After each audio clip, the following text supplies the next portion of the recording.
عمران خان صاحب وزیر اعظم بن گئے تو باجوہ صاحب کا خیال تھا کہ اب یہ ہمارے یس مین ہوں گے.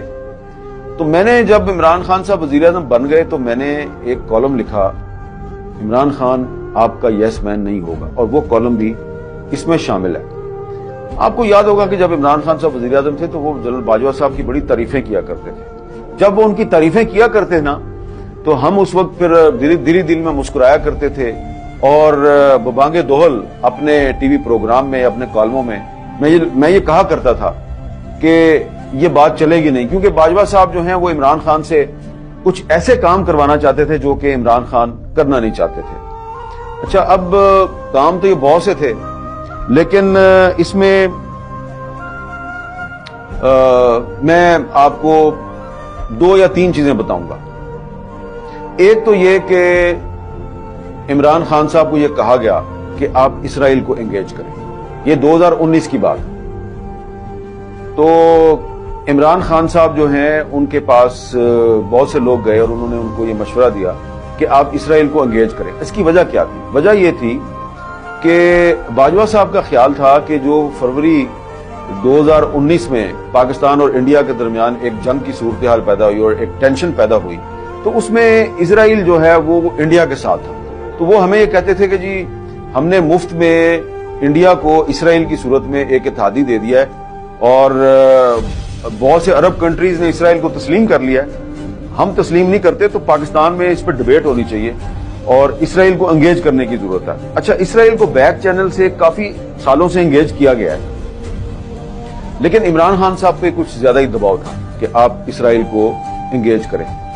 اور ایک میٹنگ تھی پرائم منسٹر سیکریٹریٹ میں، اور اس میں بھی موجود تھا اور بھی کچھ لوگ موجود تھے. وہاں پہ عمران خان صاحب کو یہ مشورہ دیا گیا کہ آپ اسرائیل کو انگیج کریں. اور وہاں پر میں نے عمران خان صاحب سے کہا تھا کہ یہ قائد اعظم کا پاکستان ہے، اور قائد اعظم کے پاکستان میں اسرائیل کے بارے میں وہی پالیسی چلنی چاہیے جو کہ قائد اعظم کی پالیسی تھی، اور خان صاحب نے میرے سے اتفاق کیا تھا. تو یہ بات ریکارڈ پر موجود ہے.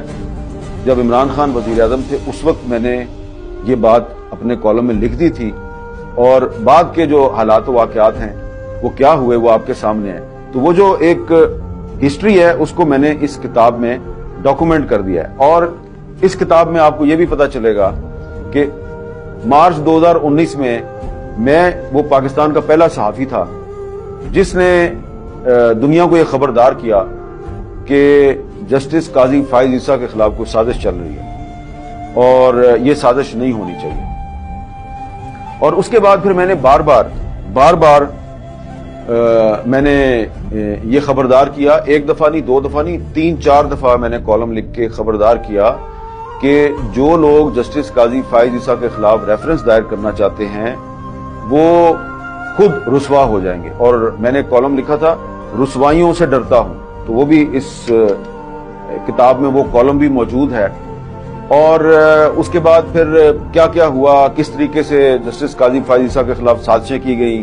اور پھر عمران خان صاحب جو ہیں، میں نے یہ بھی لکھا ہے کہ عمران خان صاحب جو ہیں وہ بعد میں کہتے تھے کہ جی میں نے یہ سازش نہیں کی، سازش تو کسی اور نے کیا. لیکن بہرحال عمران خان صاحب جو ہیں بطور وزیر اعظم، وہ چیف ایگزیکٹو تھے حکومت کے، تو ان پر یہ ذمہ داری عائد ہوتی تھی کہ اگر سپریم کورٹ کے ایک جج کے خلاف ریفرنس دائر ہو رہا ہے تو وہ اس ریفرنس کی پہلے خود انکوائری کرتے اور اس کے بعد اس کو پریزیڈنٹ آف پاکستان کو بھجواتے. اور پریزیڈنٹ آف پاکستان نے بھی بغیر انکوائری کیے وہ سپریم جوڈیشل کونسل کو بھجوا دیا.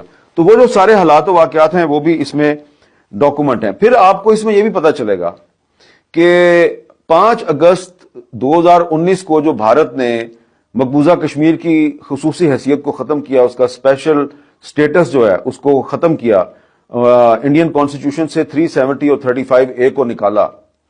اس بات کی بھی میں 5 اگست 2019 سے پہلے میں وارننگ دیتا رہا کہ یہ ہونے والا، بلکہ یہ ایک اتفاق ہے کہ جس دن انڈیا نے 370 کو سسپینڈ کیا 5 اگست 2019، اس دن کے روزنامہ جنگ میں میرا کالم موجود تھا کہ کشمیر میں ہندوستان کی طرف سے کوئی بہت جارحانہ قدم اٹھانے کا فیصلہ ہو چکا ہے.